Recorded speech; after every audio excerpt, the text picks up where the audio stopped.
বন্ধুরা 2023 নভেম্বর মাসে RBI Bajaj finance কার্ডের ওপর ব্যান লাগিয়ে দিয়েছিল, কিন্তু 2024 মে মাসে এই ব্যানটা সরিয়ে নিয়েছে।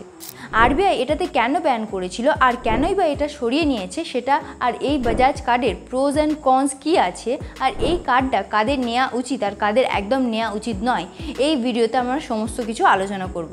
প্রথমে বলে রাখি যে আরবিআই এটাকে কেন ব্যান করেছিল। আরবিআইয়ের নিয়ম অনুযায়ী বাজাজ ডিজিটাল ঋণ নির্দেশিকা পালন করছিল না। যদি সুনির্দিষ্টভাবে বলি তো অ্যাজ পার আরবিআই যদি কেউ লোন নেয় তাহলে তার কি ফ্যাক্ট গাইডলাইন্স পাওয়া চাই, মানে এটা হচ্ছে কেএফএস পেজের ডকুমেন্টসের মতো। এটাতে আপনি লোনের সমস্ত রকম ডিটেলস যেমন ইন্টারেস্ট রেট, মেয়াদ আর অন্যান্য চার্জেস সম্পর্কে লেখা রয়েছে, কিন্তু বাজাজ তার কাস্টমারদের এইগুলো প্রোভাইড করছিল না, তাই আরবিআই এটাকে ব্যান করে দিয়েছিল। বাজাজ ফাইন্যান্স মার্চ মাসে আরবিআইয়ের কাছে আপিল করে যে তাদের সমস্ত রকম গাইডলাইন্স তারা ফলো করছে, তাদের যেন এই ব্যানটা তুলে নেওয়া হয়। আরবিআই মে মাসে এই অ্যাপিলটা অ্যাকসেপ্ট করে আর সমস্ত রকম ব্যানটা তুলে নেয়। আরবিআই সাধারণত দুটো মেজর প্রোডাক্টের ওপর ব্যান লাগিয়েছিল, এক হচ্ছে আপনার ইনস্টা ইএমআই কার্ড আর সেকেন্ড হচ্ছে আপনার ইকম। এটাই বাজাজের দুটো মেজর প্রোডাক্ট। এটাতে প্রত্যেক বছর যে লাভ আপনার 4000 থেকে 5000 কোটি টাকা হয়, তার ব্যান লাগার কারণে এটা আপনার 4 থেকে 5% ক্ষতি হয়েছে, মানে আপনার মোটামুটি 100 কোটি টাকা পর্যন্ত ক্ষতি হয়েছে।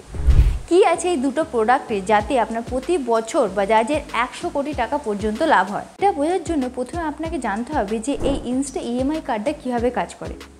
প্রথমে আপনি ধরুন ক্রোমা বা রিলায়েন্স গেলেন আর সেখানে আপনার 25,000 টাকার একটা ফোন পছন্দ হলো। তো এই ফোনটা কেনার জন্য আপনি তৎক্ষণাৎ টাকা নিতে বাজাজ আপনাকে বললো যে 0% ইন্টারেস্টে লোন নেওয়ার জন্য। তো আপনি 0% ইন্টারেস্টের জন্য একটা লোন নিয়ে নিলেন 6 মাসে। তো সেখানে আপনাকে প্রতি মাসে 4167.7 টাকা পে করতে হলো, কিন্তু সত্যিকারের এই 25,000 টাকার ওপর 12 থেকে 14% ইন্টারেস্ট লাগবে প্রোডাক্ট ম্যানুফ্যাকচারের ওপর, আর এটা সাধারণত স্যামসাং আর ওয়ানপ্লাস ফোনেতেই হয়ে থাকে। তো 25,000 টাকা 12% ইন্টারেস্ট মানে হচ্ছে আপনার বছরে 3,000 টাকা, আর 6 মাসে 1500 টাকা, মানে 1500 টাকা বাজাজ ফাইন্যান্স কামিয়ে নেবে। তো সত্যি বলতে কাস্টমারদের 0% পে করতে হবে, আর এইভাবে এর ইএমআই কার্ডটা কাজ করে। সত্যিকারের কি কাস্টমারকে 0% ইন্টারেস্ট পে করতে হয়? আসলে বাজাজ ফাইন্যান্স কমসে কম আপনাকে 8 থেকে 10টা আলাদা আলাদা রকমের চার্জেস পে করে দেয়। তো দেখি এটা কিভাবে কাজ করে। সর্বপ্রথম আপনাকে ইএমআই নেটওয়ার্কিং কার্ডেতে ফিস দিতে হবে, সেটা হচ্ছে আপনার 530 টাকা, আর এটা আপনার ওয়ান টাইম। এছাড়া আপনাকে কার্ডটা অ্যাক্টিভেশনের জন্য 69 রুপিস পে করতে হবে, এটাও আপনার ওয়ান টাইম। আর আপনি যদি কার্ডটা একবার ইউজ করেন বছরে তাহলে এটা আপনার ওয়েভ অফ হয়ে যাবে। আর আপনি যদি নো কস্ট ইএমআইতে কোনো প্রোডাক্ট কেনেন তাহলে আপনাকে 99 প্লাস জিএসটি দিতে হবে। এছাড়া আপনি যদি বছরে একের বেশি প্রোডাক্ট কিনেন তাহলে আর আপনাকে এই 99টা আর পে করতে হবে না, এটা শুধুমাত্র বছরে একবারই পে করতে হবে। এছাড়া আপনি যদি কোনো লোন নেন তাহলে আপনাকে বাজাজ ফাইন্যান্স আপনার প্রথমে ক্রেডিট স্কোর চেক করবে। সিভিল স্কোর চেক করানোর জন্য আপনাকে 46 রুপিস পে করতে হবে, আর এটা আপনি যতবার ইএমআই নেবেন মানে আপনি লোন নেবেন ততবার আপনাকে এই 64 রুপিস পে করতে হবে। এছাড়া আপনাকে ন্যাচ সাইন একটা করানো হবে। এই ন্যাচ সাইন মানে হচ্ছে আপনার সেভিংস অ্যাকাউন্টকে একটা নির্দেশ দেওয়া। আপনি যদি কোনোভাবে আপনার ইএমআইটা ডিউ থাকে তাহলে এটা অটোমেটিকলি পেমেন্ট করে দেবে। এরপরে এটাকে আপনার ডেবিট ম্যান্ডেটও বলে থাকি। এই ডেবিট ম্যান্ডেট সেট করার জন্য আপনাকে 99 প্লাস জিএসটি দিতে হবে, আর যদি আপনার এই ডেবিট ম্যান্ডেটটা কোনোভাবে রিজেক্ট হয়ে যায় তাহলে এটার জন্য আপনাকে 450 টাকা প্লাস জিএসটি পেনাল্টি দিতে হতে পারে। তো এইগুলো তো হয়ে গেল শুধুমাত্র ফিস, এছাড়াও আরও অনেক রকমের চার্জেস আপনার লাগানো হয়, সেগুলো কি দেখি। ভেবে নিন আপনি এই কার্ডটার জন্য অ্যাপ্লাই করলেন আর আপনি 1 লাখ টাকার লিমিট এই কার্ডটা পেয়ে গেলেন। কিছুদিন বাদে আপনি এই লিমিটটা এনহ্যান্স করতে চাইলেন 1 লাখ থেকে 1.5 লাখ টাকায়, তাহলে আপনাকে কি করতে হবে 99 প্লাস জিএসটি আপনাকে পেমেন্ট করতে হবে। এছাড়া আপনার শিডিউল ইএমআইতে যদি কোনোভাবে ডিলে হয় তাহলে আপনাকে 50% পার অ্যানাম আপনাকে পেনাল্টি দিতে হতে পারে। আর যদি আপনার ন্যাচ ফেল হয়ে যায় তাহলে আপনাকে পেনাল্টি তো দিতেই হতে পারে 50%, তার সঙ্গে সঙ্গে আপনাকে 750 টাকা প্লাস আপনাকে জিএসটি পেমেন্ট করতে হবে। তো এই কার্ডটাতে জিরো কস্ট ইএমআই বলাটা একদমই বেকার। বাজাজ ফাইন্যান্স এই সমস্ত রকম চার্জেসের মাধ্যমে প্রতি বছর 100 কোটি টাকা পর্যন্ত কামায় এই দুটো প্রোডাক্ট থেকে। এবার আপনারা ভাবছেন যদি আপনি সময় মতো সব পেমেন্ট করে দেন আর পেমেন্টে কোনো দেরি না করেন তাহলেও কি আপনাকে এই চার্জেসগুলো পে করতে হবে? একদম যুক্তিযুক্ত প্রশ্ন। আপনি যদি পেমেন্ট টাইমে করেন তাহলেও আপনাকে এই 4টে চার্জেস পে করতেই হবে। একটা হচ্ছে আপনার সেট আপ চার্জেস, সেটা হচ্ছে 530 টাকা। সেকেন্ড হচ্ছে আপনার কনভার্সন ফি, সেটা হচ্ছে আপনার 99 প্লাস জিএসটি, এটা ওয়ান টাইমে দিতে হবে। থার্ড হচ্ছে আপনার ওয়ান টাইম ন্যাচ ম্যান্ডেট রেজিস্ট্রেশনের জন্য 99 প্লাস জিএসটি। আর ফোর্থ হচ্ছে আপনার ক্রেডিট স্কোর চেক করার জন্য আপনাকে 46 রুপিস দিতে হবে প্রত্যেকটা ইএমআইতে। এবার দেখা যাক যে অনেক কথা রয়েছে যেগুলো কাস্টমাররা কার্ড নেওয়ার পরেই জানতে পারে। সব রকম চার্জেসগুলো, হিডেন চার্জেসগুলো ছাড়াও এই কার্ডের একটা সবথেকে বড় কমপ্লেন হচ্ছে যে এটা ক্রস সেলিং। বাজাজের 100টারও বেশি প্রোডাক্ট রয়েছে, তো সেই জন্য বাজাজ কাস্টমারদেরকে এই ক্রস সেল করে। আর এই ক্রস সেলিংয়ের পারমিশনটা আমরাই দিই তাদের ডাইরেক্ট এগ্রিমেন্ট থেকে। এখানে তাদের লেখা রয়েছে যে I hereby authorise group companies, affiliates and or businesses associate of BFL and their respective representative to send me communicate regarding loans, insurance and third-party products and services available by me through this. বাজাজের এই লাইনটা তার সমস্ত রকম প্রোডাক্টে থাকে। ধরুন আপনি কোনো ফোন কিনলেন, তখনই আপনার কাছে কিছুদিন বাদে ইন্স্যুরেন্স ডিপার্টমেন্ট থেকে কল আসবে যে আপনি ফোন কিনেছেন, তার জন্য আপনি একটা লাইফ ইন্স্যুরেন্স করে নিন। তো আপনি ভাববেন লাইফ ইন্স্যুরেন্স আমি কেন করাবো? তখন তারা আপনাকে বলবে যে ধরুন আপনি ফোনটা লোনে কিনেছেন, আপনার কিছু হয়ে গেল, তাহলে এই লোনটা কে শুধবে?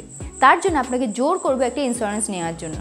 এরপরে দুদিন বাদে আপনাকে আর একটা কল আসবে যে আপনি ফোন কিনেছেন, তার জন্য ইন্স্যুরেন্স করার জন্য। ধরুন আপনার ফোনটা কোনোভাবে খারাপ হয়ে গেল বা কিছু হয়ে গেল, তাহলে আপনাকে এই ইএমআইটা ফোনের দিতে হবে না। এটার মাত্র চার্জেস লাগবে আপনার 100 টাকা। তো আপনি ভাববেন 100 টাকা দিয়ে আমি করে নিতেই পারি। 2 সপ্তাহ বাদে আপনার কাছে ট্রেডিং অ্যাকাউন্ট বানানোর জন্য কল চলে আসবে, তারপরে মেডিকেল ইন্স্যুরেন্সের জন্য কল চলে আসবে। একটা টাইমের পর আপনি বিরক্ত হয়ে যাবেন। আর এগুলো যদি আপনার কাছে যথেষ্ট না হয়, তাহলে আপনাকে অনলাইনে তো অনেক কমপ্লেন্স রয়েছে, সেটা চেক করে নিতে পারেন। বাজাজ কাস্টমারদের জোর করে ইন্স্যুরেন্স বিক্রি করে, আর কাস্টমারদের অনুমতি ছাড়াই তাদের অ্যাকাউন্ট থেকে টাকা কেটে নেয়। এগুলো সত্যি কি মিথ্যে এগুলো আমি জানি না, কিন্তু আপনি মাউ.com-এর এর রেটিং চেক করতে পারেন। 1.08 এর রেটিং রয়েছে 5-এর মধ্যে, আর এটাতে 10,000-এর বেশি লোক দিয়েছে এটা। এবার এই কার্ডটার ফাইনাল আমরা কিছু বলার আগে দেখে নিই যে এই কার্ডটাকে কী করে অ্যাপ্লাই করতে হয়। এই কার্ডের জন্য অ্যাপ্লাই করাটা খুবই সোজা। প্রথমে আপনাকে বাজাজ ফাইন্যান্সের ওয়েবসাইটে যেতে হবে, তারপরে আপনাকে ইনস্টা ইএমআই কার্ডেতে গিয়ে আপনার মোবাইল নাম্বার দিতে হবে আর গেট ইন নাও করতে হবে। তারপর আপনার কাছে একটা ওটিপি আসবে, ওটিপিটা আপনাকে দিয়ে প্রসেস করতে হবে। পরের স্টেপটাতে আপনার পার্সোনাল ডিটেলস ফিল করতে হবে, যেমন name, date of birth, PAN number দিতে হবে। তারপরে বাজাজ ফাইন্যান্স আপনার ক্রেডিট হিস্ট্রি চেক করবে, আর সেই হিস্ট্রি চেক করে আপনাকে আমরা লিমিট দেবে। আগের কেসটাতে আপনাকে 1 লাখ টাকা পর্যন্ত লিমিট দিয়েছিল। এটাকে অ্যাক্টিভেট করার জন্য আর 3টে স্টেপ করতে হবে, সেটা হচ্ছে আপনার কেওয়াইসি ভেরিফিকেশন, ফিস পেমেন্ট আর আপনার ম্যান্ডেট সেট। কেওয়াইসি ভেরিফিকেশনের জন্য আপনাকে প্রসেস ভেরিফিকেশনে ক্লিক করতে হবে, আর তারপরে আপনার আধার ডিটেলসটা অটোমেটিকলি দেখিয়ে দেবে। আর নেক্সট স্টেপে আপনাকে কী করতে হবে, কনফার্ম করতে হবে। আর পরের স্টেপটাতে আপনার ওয়ান টাইম পেমেন্ট দিতে হবে, সেটা হচ্ছে আপনাকে প্রসেস ফর পেমেন্টে ক্লিক করতে হবে। এই প্রসেস ফর পেমেন্টে ক্লিক করার পরে আপনি নেট ব্যাঙ্কিং, কিউআর, ডেবিট আর ক্রেডিট থেকে যে কোনো জায়গা থেকে আপনি ফিস পেমেন্ট করতে পারবে। এরপরে আপনার লাস্ট অপশন হচ্ছে ই ম্যান্ডেট সেট আপ রেজিস্ট্রেশন। এখানে করতে গেলে আপনাকে ক্লিক নাওতে ক্লিক করতে হবে। তারপর স্ক্রিনটা কিছুটা এরকম দেখাবে। এরপরে আপনার ধরুন সেভিংস বা কারেন্ট অ্যাকাউন্ট রয়েছে, তার ডিটেলস দিতে হবে। ডিটেলসগুলো পুরো ফিল করার পরে আপনার ক্রিয়েট ম্যান্ডেট ফর্মটা খুলে যাবে। ক্রিয়েট ম্যান্ডেট ফর্মটা খুলে যাওয়ার পরে সমস্ত রকম ডিটেলস ফিল করে পেমেন্ট মেথডে ক্লিক করতে হবে। পেমেন্ট মেথডে আপনি ডেবিট বা নেট ব্যাঙ্কিংয়েতে দিতে পারেন। যেই মাত্র আপনি আপনার ম্যান্ডেটটা পুরোভাবে কমপ্লিট করে নেবেন, সেই মাত্র আপনার কার্ডটা ব্যবহারযোগ্য হয়ে যাবে। এবার দেখি যে এই কার্ডটা আপনাদের কাদের ব্যবহার করা উচিত আর কাদের একদমই নেওয়া উচিত নয়। ধরুন আপনি 4 থেকে 5 বার আপনার নো কস্ট ইএমআইতে প্রোডাক্ট কেনেন, আপনার অ্যাভারেজ টিকিট সাইজ 10 থেকে 15,000 হয়, আর আপনি যদি পেমেন্টটা প্রত্যেক টাইমে করেন, তাহলে এই কার্ডটা নেওয়ার একটা সেন্স হয়। কিন্তু আপনি যদি নো কস্ট ইএমআইটা বছরে একবারই ইউজ করেন, তাহলে আমি বলবো এটা নেওয়া উচিত নয়, কারণ আপনার চার্জেসগুলো নো কস্ট ইএমআই থেকে অনেকটাই বেশি। আপনারা কমেন্ট করে জানাবেন যে আপনারা এই কার্ডটা অ্যাপ্লাই করছেন কি করছেন না।